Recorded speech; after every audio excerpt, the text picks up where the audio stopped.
India's push for Make in India started much before the pandemic actually began. But the thrust to make India a manufacturing hub and, more importantly, a global brand is now stronger than ever before. What does it take for an Indian company to stand out in a very competitive global market? How does an Indian company scale up to a global level? Those are some of the ideas we will be now discussing in our session. Please welcome our speakers, Ankit Daga, Head of Business Development, McEnroe Consumer Products Limited, Abhishek Aggarwal, President, Strategy Ozone India, Pradeep Aggarwal, Founder and Chairman, Signature Global Group, and to chair this session, please welcome on stage Santosh Desai, columnist and MD and CEO of Future Brands India.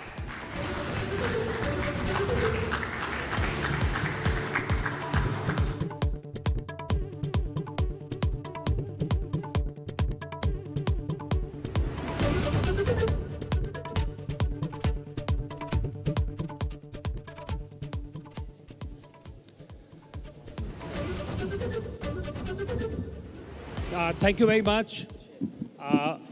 So I think what we're going to do in the next half an hour or so is really to talk about, I have with me a wonderful panel, which we have three people who represent the spirit of Made in India. These are businesses that are homegrown, that have scaled up, and that have, become successful on the basis of understanding their immediate context. And I think what we are going to talk about is how we see this resurgence. I think one of the privileges of my job is that, I get to travel a lot across the country, and I get to speak to a lot of young people and get a sense of what is changing. And it's interesting in India, being the kind of diverse and complex country it is, you see both kinds of things. You see things that don't change, some things that are familiar and unchanging. For instance, I see that the young still, particularly in the north of India, love the government job. And they love the stability that it represents, and there's a great kind of an interest in the government job.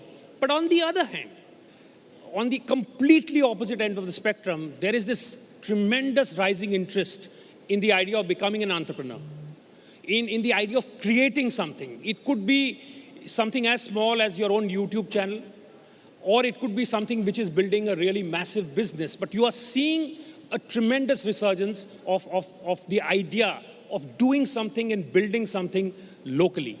And I think, of course, all these gentlemen today represent that spirit. But the question is, and that's the question that we are going to ask today. One, of course, we'll try and understand the changing context in India. But the other question that we will address is, what is the future for Indian businesses and Indian brands? Have they really scaled up, given the fact, if you think about it, most of the new businesses that you see in the last 10 years in India, they have not been built by multinationals. In the 80s and 90s, in fact, a large proportion of new ideas and new businesses came to us from multinationals. In the last 15 years, that has completely changed. And yet, have we really made a mark on the global stage? I think these are some of the questions that we are going to address with the help of this terrific panel. So let me begin with the youngest person that we have on our panel, Abhishek, who's all of 23 years of age and therefore represents this new spirit perhaps better than anybody else. Abhishek, what is your sense of this new consumer? And how do you see this new consumers, and what do you think is changing when you look at it from the vantage point of your business? Thank you, sir.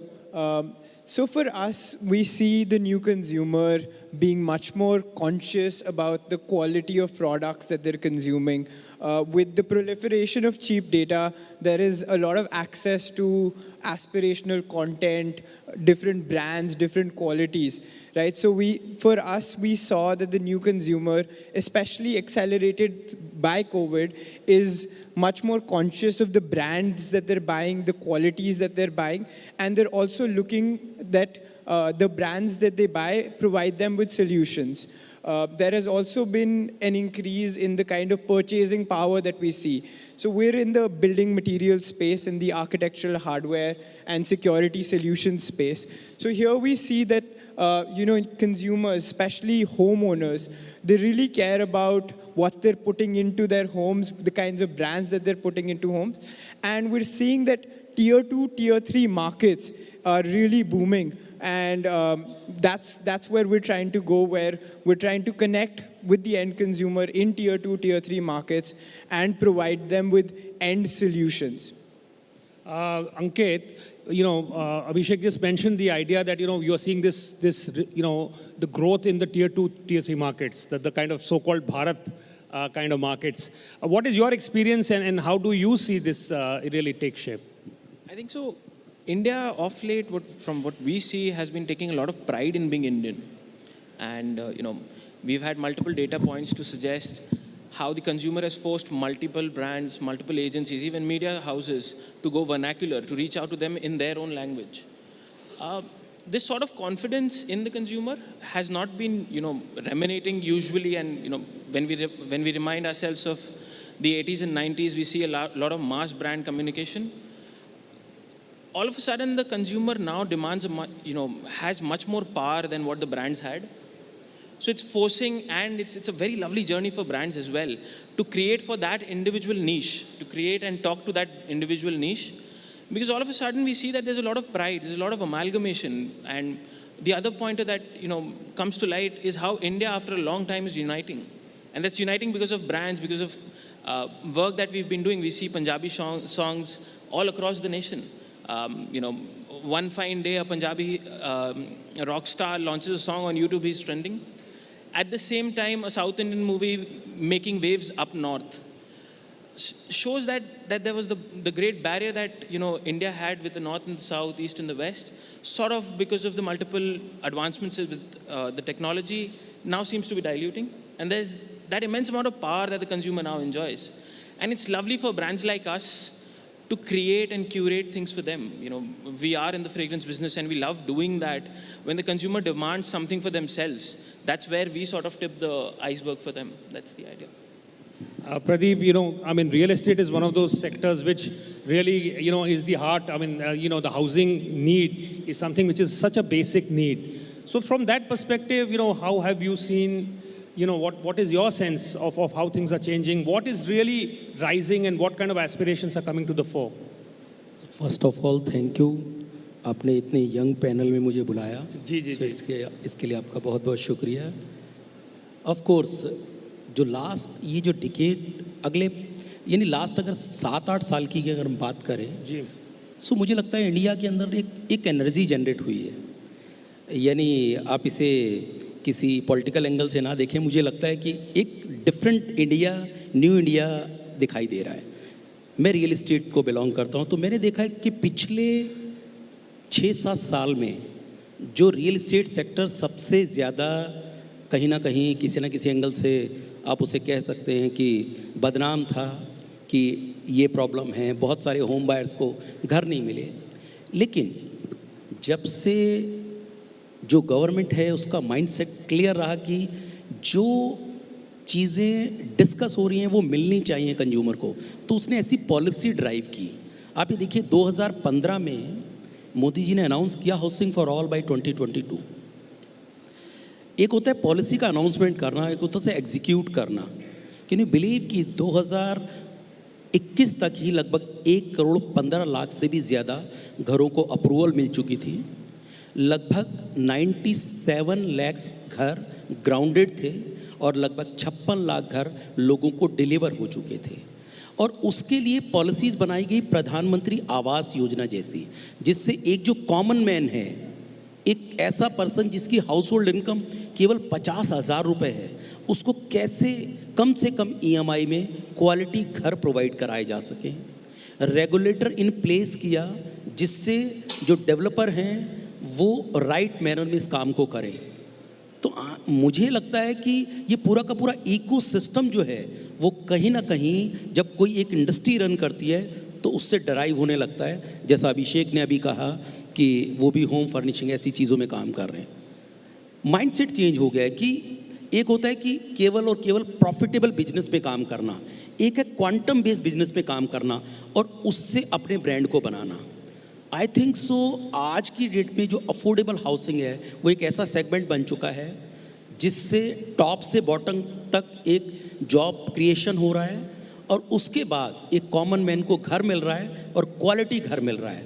और जो अभिषेक जैसे जो suppliers हैं उनको भी एक बड़ा business मिल रहा है और उनके अपने जो प्रॉफिट मार्जिन हैं उनको श्रिंक करके कॉम्पिटिटिव वे में लाना पड़ रहा है। यानी इन माय वे आप ना अच्छा काम करें, मनी बाय प्रोडक्ट है, वो खुद ब खुद बनती है।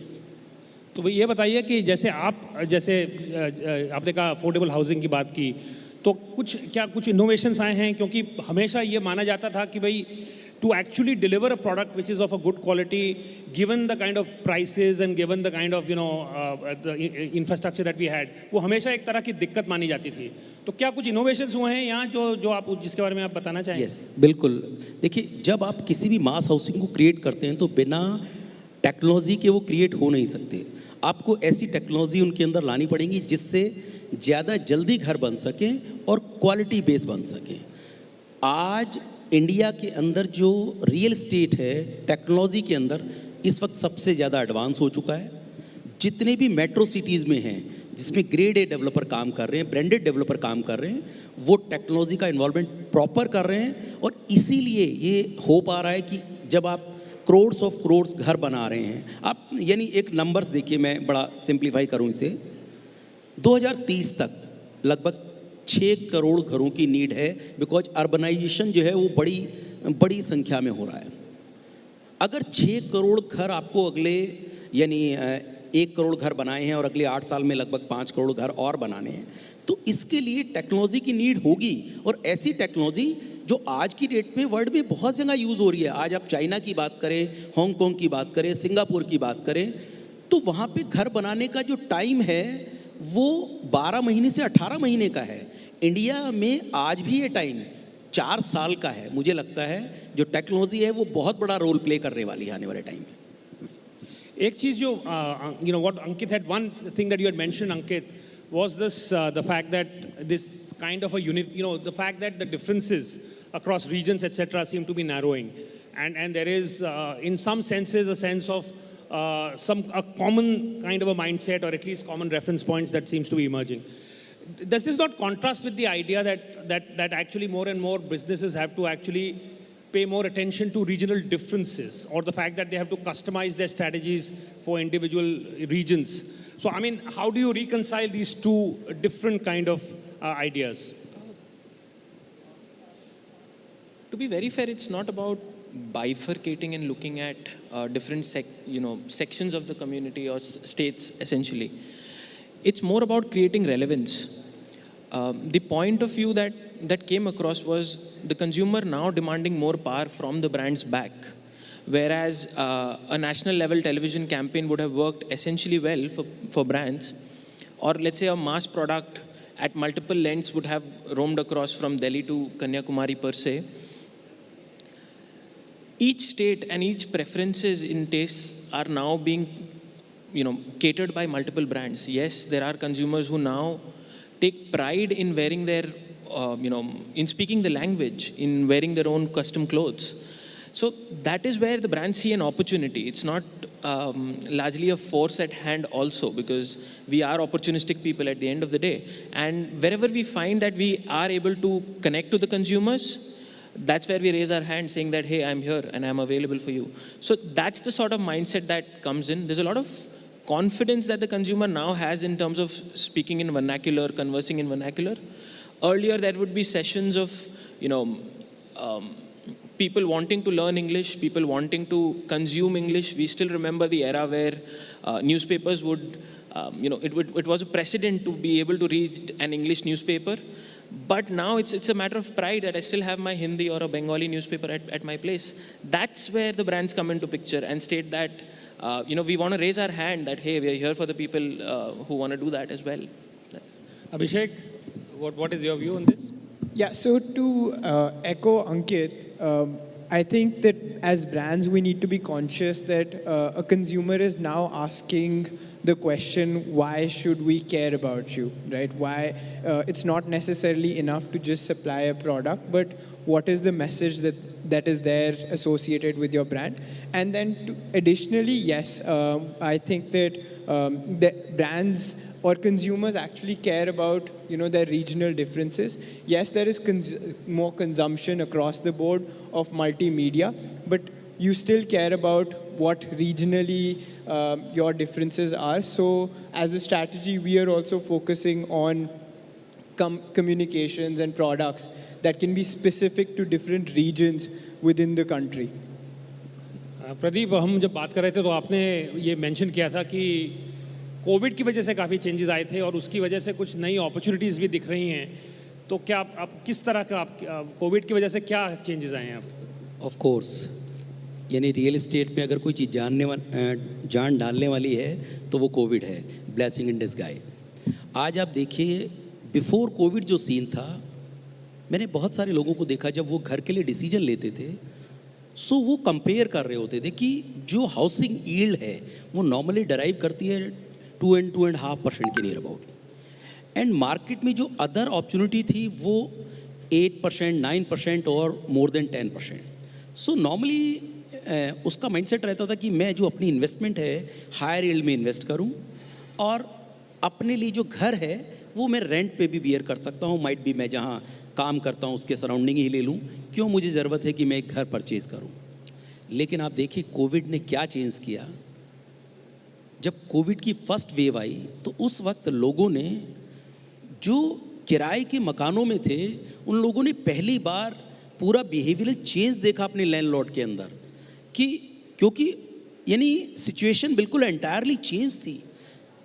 जैसे ही कोविड की जो फर्स्ट बार अनलॉक होना शुरू हुआ, लोग घरों के ऊपर, यानी जबकि बहुत सारे वेबिनार्स में डिस्कस हो रहा था कि जॉब्स लॉस होगा बहुत सारा, कौन घर खरीदेगा, लेकिन real estate company like us बहुत डिफरेंट एक्सपीरियंस था कि जैसे ही अनलॉक होना शुरू हुआ लोग ऐसे घर खरीद रहे थे कि जैसे ये पता नहीं दोबारा मिलेंगे या नहीं मिलेंगे. तो उसका बेसिक रीज़न समझने की कोशिश की तो यही मिला कि सर जो हमने उस कोविड टाइम में फील किया है वो चीज़ अब हम समझ गए कि हमें छोटा या बड़ा कैसा भी हो एक घर हमारा ज़रूर होना चाहिए. और कहीं ना कहीं वो चीज़ ऐसी डराइव हुई कि आप लास्ट 3 साल की बात करें, 2 से 3 साल की, तो रियल एस्टेट जो है एंटायरली चेंज हो चुका है. Any other experiences that any one of you may have about how, and not just in the immediate short run, but do you see this in any way fundamentally changing anything at a consumer level? Yes, I think Can so. Yeah, please. I think so. A lot of value of work-life balance was learned. Value of quality of life was learned. People living in metropolitan cities essentially got a chance to go back to their homes that they called. They learned after a very long time, the urban India sort of learned what rural India was living through and the changes that it went through. There was a newer perspective to that generation that came back again post-COVID. There's a lot of data to support that people are coming back to the cities for jobs and all of that. But that perspective now of a quality of life that you want to share is a very interesting change for us to map. To be very fair, that hasn't settled yet, is what I would like to sort of comment on. It still needs to, the guy who's went back and come back again to the urban India now needs to contemplate what he wants now, in the sense, what are the choices that he makes in terms of work-life balances? What are the sort of jobs that he applies for? What is the sort of work that he wants to do? Because to be very honest, urban India had rural India had a lot more entrepreneurship then, with smaller businesses essentially. That also adds to the wave of entrepreneurship that we are seeing. Because now there's a challenge that I work at my time, I work at my ways, and I work for what I think drives me. That adds on to the power to what the story of India that we want to talk about. That's a very interesting note that we are closely following as well, because it's changing and it's extremely dynamic in nature per se. Abhishek, when we were talking, you had mentioned the fact that the whole thing about the international brand versus the Indian brand, and the fact that, is today being an Indian brand, particularly in a category like yours, is that an advantage or a disadvantage when consumers think of international brands in the same space versus an Indian brand? How are these two weighed today? Yeah, So I'll actually kind of take this question back to how ozone originated and then bring it back to the question. So my father had originally wanted to become the distributor of a large German hardware company. And then when he landed in Germany about 20 years ago, he was told that India में opportunity नहीं है, quality नहीं समझते लोग और purchasing power नहीं है. So he did not even receive a catalog from the German company. And so when he came back, his thought was that we need to build a brand that is for Indian consumers, that is able to provide products that are international quality or better, right? And then 20 years later, now for that particular product range, Germany happens to be our largest export market.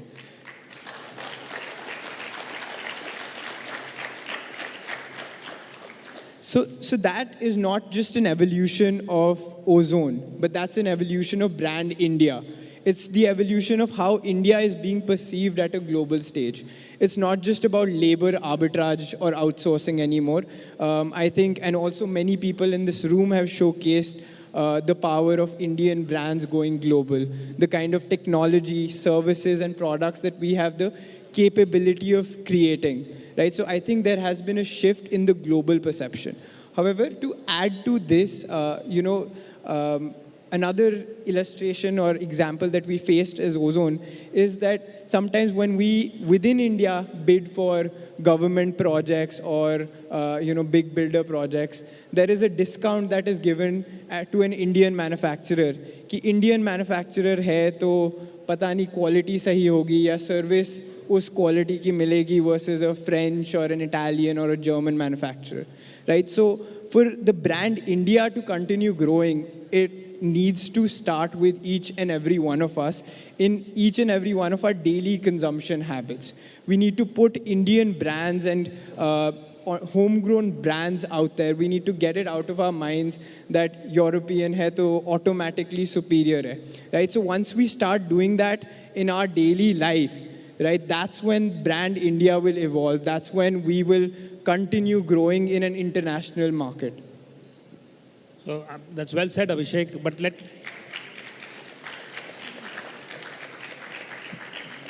let me challenge that a bit, just to make it interesting. It's true, certainly, that there is growing pride and there is a resurgence in the Indian kind of entrepreneurial space. But on the other hand, if you were to think about Indian businesses and brands that have a global presence, that are really strong globally, there are that many of them, right? Even in categories which were traditionally considered to be Indian categories, like tea, there isn't a global Indian brand that is significant, right? Right. There are Sri Lankan brands that are global, but not Indian brands. So, is there a reason why that anybody in the panel, anybody is free to answer this, that we believe that so far, in spite of all the advantages, in spite of clearly the change that we are seeing on the ground, we still somehow have not made enough of a transition to being a genuine global player? So I think, again, as I said, it has to begin at home, right? So once at home we start taking that pride and we start putting in that effort. And I think that the potential is there. I think there's a lot of leaps that are being taken. And I think that it's only a matter of time, personally, once, we've gone past that phase.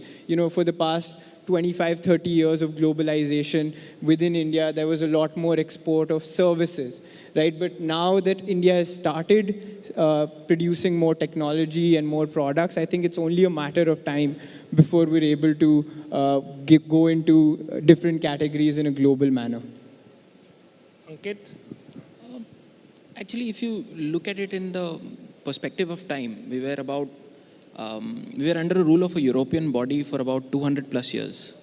And it's been not even half of that, and we have left a mark on the global economy now. The billion story now seems to be coming out, specifically from the FMCG context. There's a lot more brands now wanting to come to India rather than India wanting to go out, without realizing that Indian presence anyways is there.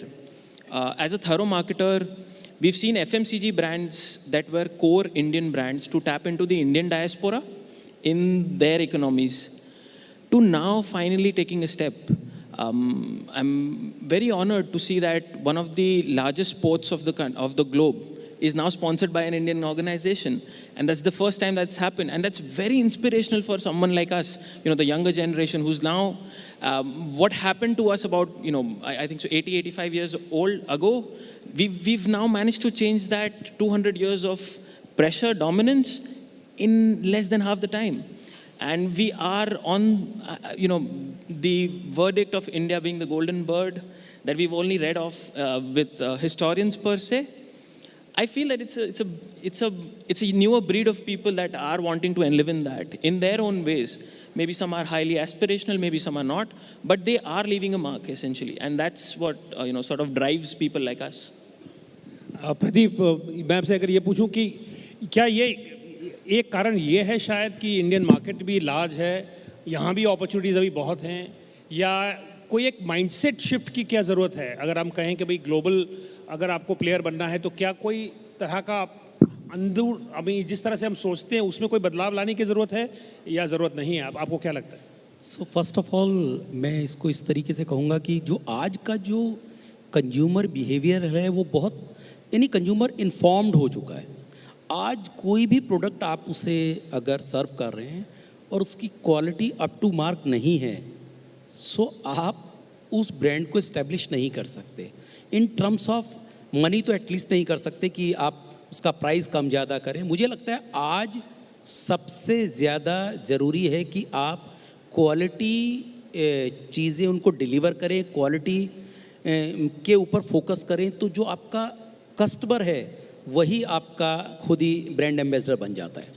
So for example जैसे मैं आपको बताता हूँ, मैं खुद real estate person नहीं हूँ. मेरी लाइफ का हाफ पोर्शन शेयर मार्केट में निकला है, फाइनेंशियल मार्केट में, और मैं रियल एस्टेट में बहुत 7-8 साल पुराना ही पर्सन हूँ. और आज इंडिया की one of the biggest affordable housing company मैं भी चला रहा हूँ.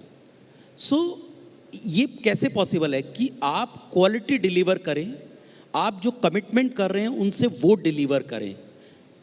आप ये मान के चलिए कि इंडिया के अंदर इतनी अपॉर्चुनिटीज़ हैं कि आपको किसी और कंट्री या किसी और ब्रांड जो ग्लोबली ब्रांड है उनसे आप सीख सकते हैं. उनकी जो उनका मेथड है उसको आप ले सकते हैं, अडॉप्ट कर सकते हैं. आप ये देखिए कि कल एक IPO लॉन्च हो रहा था जिसमें स्वामी गुरु रामदेव जी का जो रुचि सोया के नाम से जो उन्होंने, आप ये देखिए कि वो जो पर्सन है वो किस बैकग्राउंड से आ रहे हैं. आज उन्होंने इतनी बड़ी कंपनी, एक पूरा का पूरा इकोसिस्टम बना दिया जिसके अंदर क्या वैल्यूएशन बना दी और क्या चीज़, यानी एक डिफरेंट लाइन में चलेगी. मुझे लगता है कि अल्टीमेट आपको प्रोडक्ट डिलीवर करना है, ब्रांड ऑफ कोर्स वो आपका जो ब्रांड एम्बेसडर है वो खुद ही बनाएगा. One of the advantages, I think, in today's world is the fact that thanks to technology, the differences between countries, the legacy differences between countries have narrowed. I mean, it is possible for everybody to be on a level playing field, relatively speaking, because of the fact that, you have access that is instant and easy. There is capital that is available in much more, is much more adequacy, today capital adequacy than ever existed before.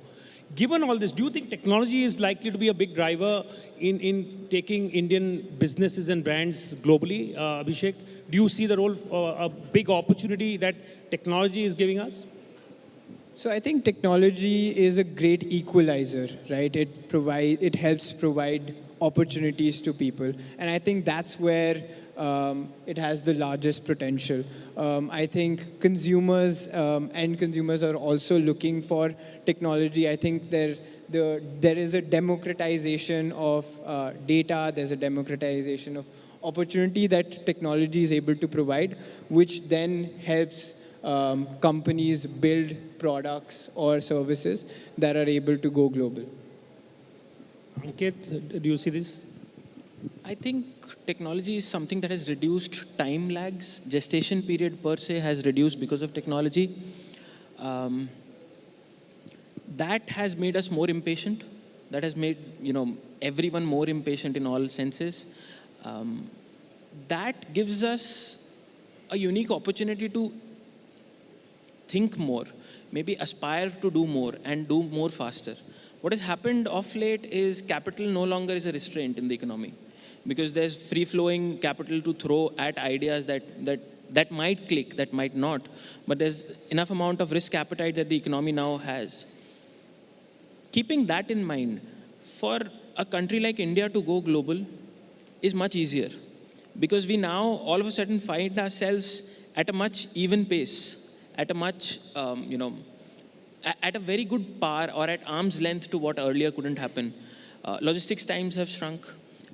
We've seen technology disrupt the logistic market in terms of the amount of time taken for products to reach from one shore to the other.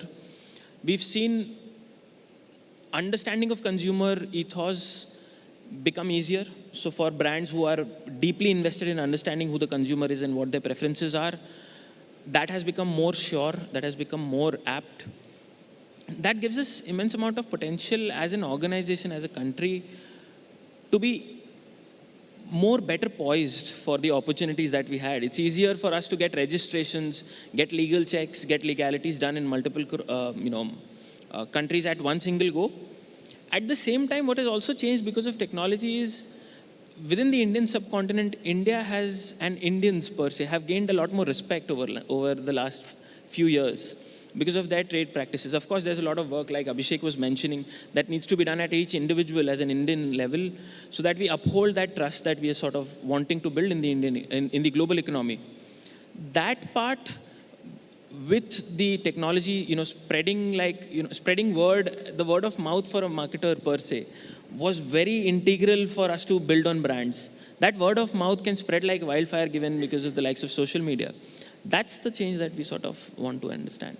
Yeah, but one thing that occurs to me is that, brand Indian is perhaps much stronger than Indian brands today. Would you agree with that? I would agree. I'm sorry, but I would agree.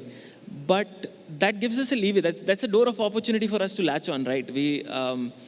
If the word India resounds more, Indian brands, of course, will latch on sooner or later to spread across to multiple shores. And that opportunity, honestly, we never enjoyed for the last N number of years. And we do grab onto opportunities very well. We are a billion plus strong people. And, we fight for that 11 spots in the Indian cricket team. We've been trained to do that. So that's very interesting time to be, alive in.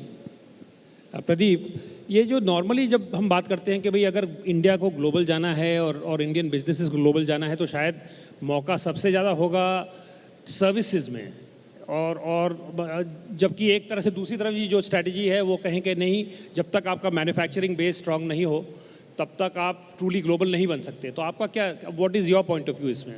नहीं, बिल्कुल आपने सही कहा कि जो अगर हमें globally जाना है तो जो उनके स्टैंडर्ड हैं वो मीट आउट करने पड़ेंगे. और ऑफ कोर्स जैसा भी आपने कहा कि जो टेक्नोलॉजी है उसमें उसका बहुत बड़ा रोल है. जो प्रोडक्ट हम डिलीवर कर रहे हैं उन प्रोडक्ट की जो क्वालिटी है वो ग्लोबल स्टैंडर्ड की हमें लानी पड़ेगी.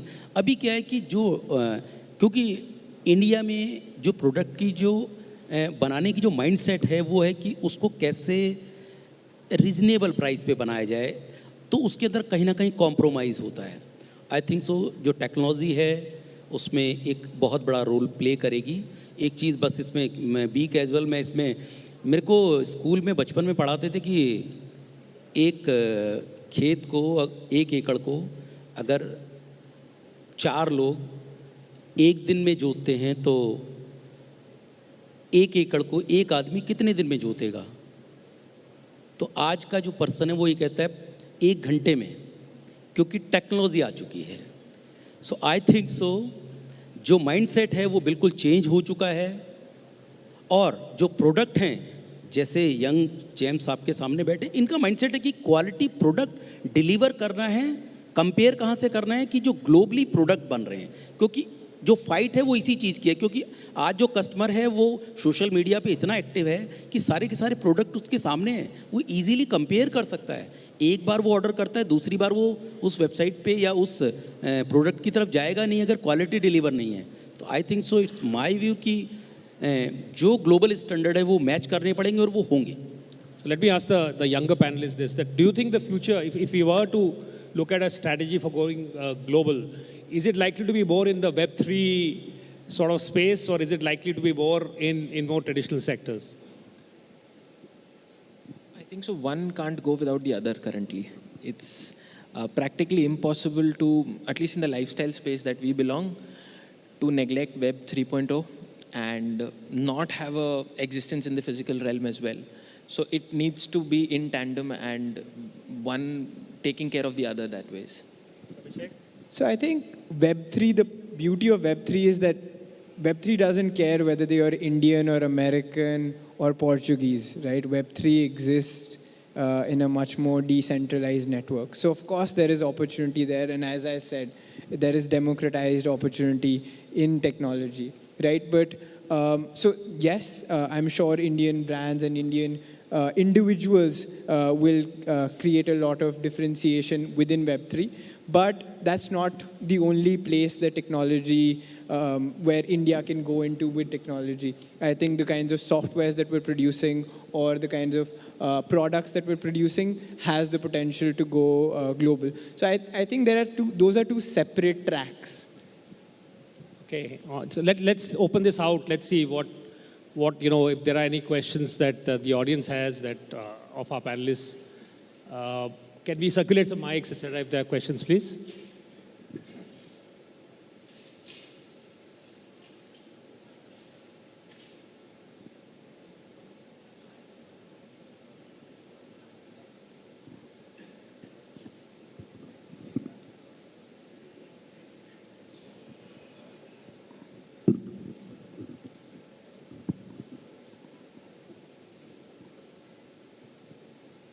There are some hands I can see.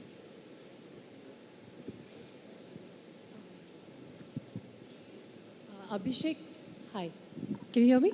Hi, yeah. You were very passionately talking about Indian brands and how we need to put our full belief behind our own brands and stuff like that.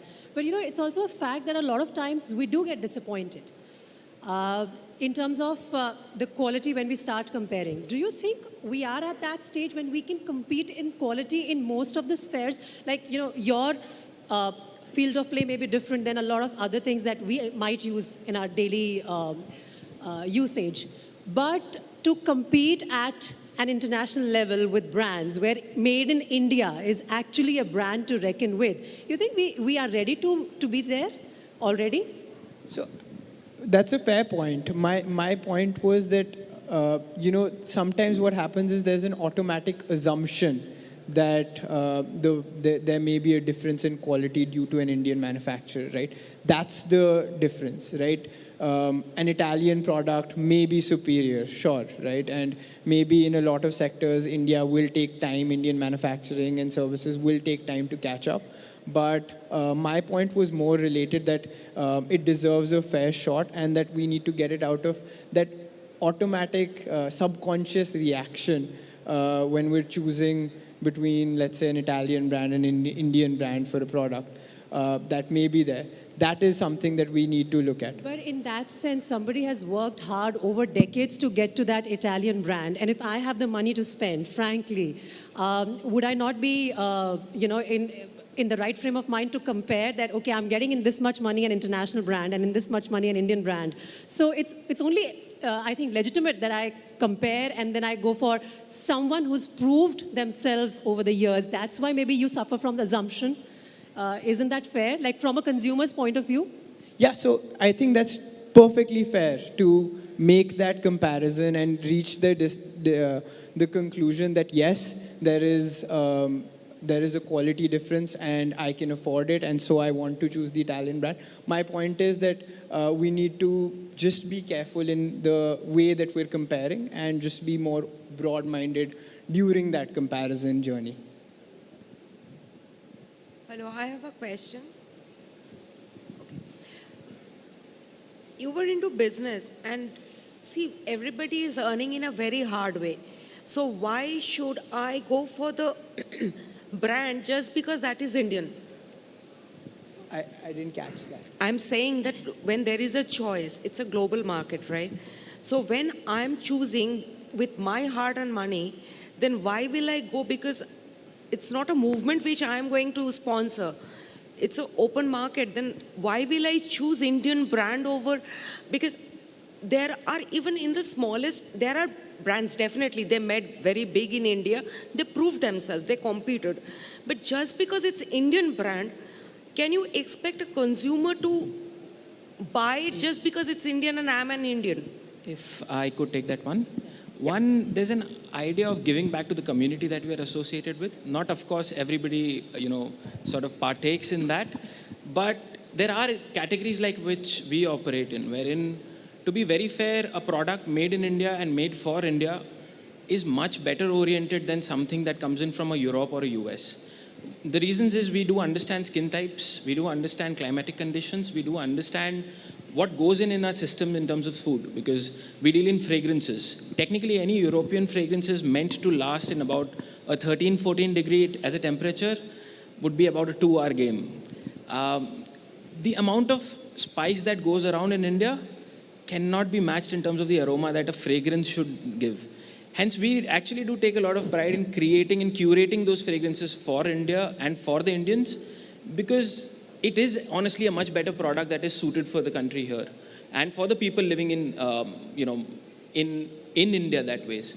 It depends, of course, on category to category. If there's a capital block, if there are things that need robust capital investments, there are times where technology does play a hurdle in terms of edging towards the Europeans or towards China per se, in terms of the investments that have gone through.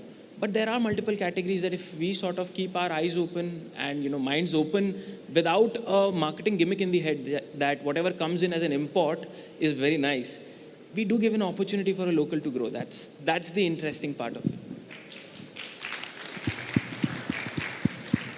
And if I can just add to that point, we're not asking you to choose over a better quality international brand and Indian brand, right? That's not the point here.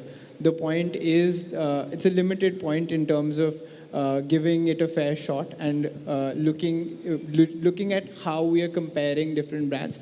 And then to echo Ankit, a lot of times Indian companies are better positioned to create products that are specific to our societies. Yeah, there's a hand back. Okay. So my question is for mainly to the young entrepreneurs because, sorry sir,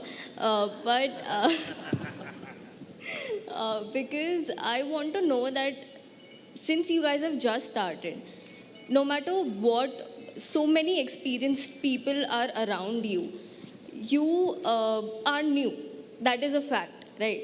So I want to know that whether the government or there are other hurdles like things like the rules and regulations, the culture, if that is do you see that as an opportunity or do you see that as a hurdle?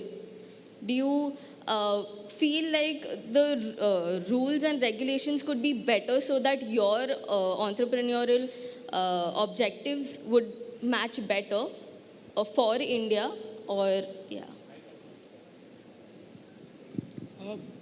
To be very fair, I think so. This generation is much better suited and has much larger opportunities than what the previous generations had, given the technology space that we had.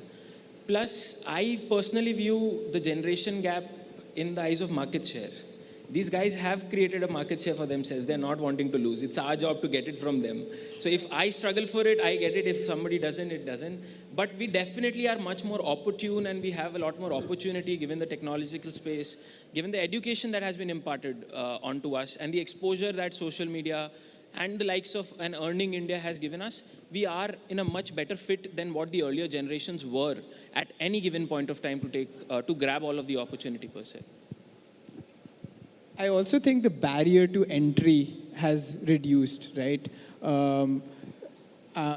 I personally have had the privilege to have a platform that I've joined on, but I think in general what I see is a lot of people my age starting out small businesses in very specific niches, solving problems for people of their own kind, right? And so the barrier of entries have reduced, and the kind of niches that are available have grown.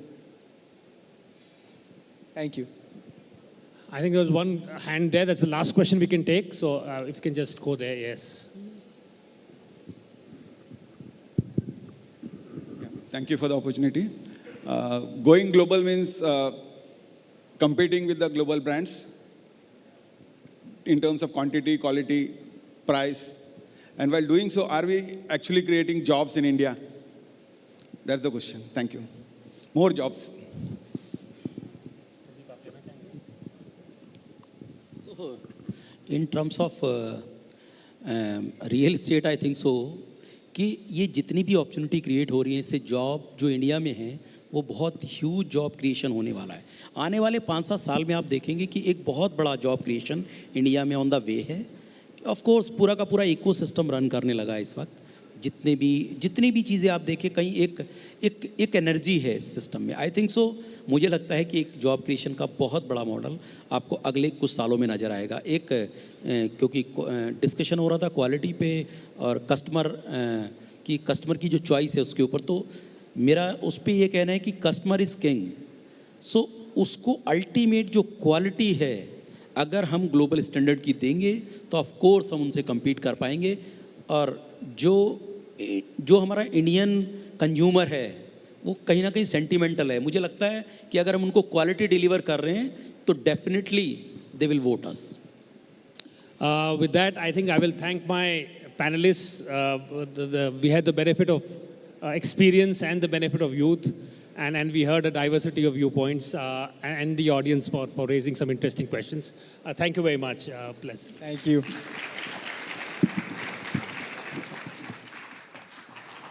Thank you so much, Mr. Desai, for chairing this session. Would request all of you to please stay on stage as we invite Amitosh Pal and Parul Kamra to please come and do the honors. Both Amitosh and Parul are Director Sales at ABP Network.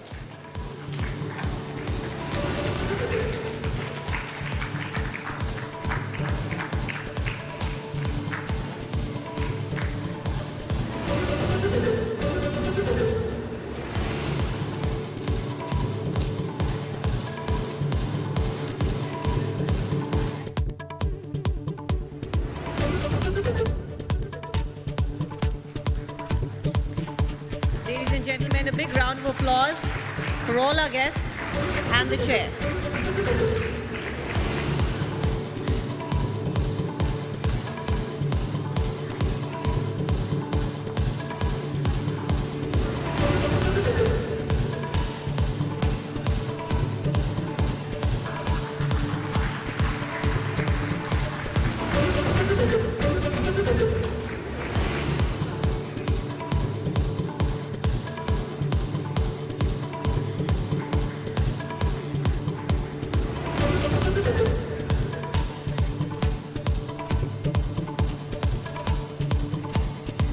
That's the youngest entrepreneur in all our panels today.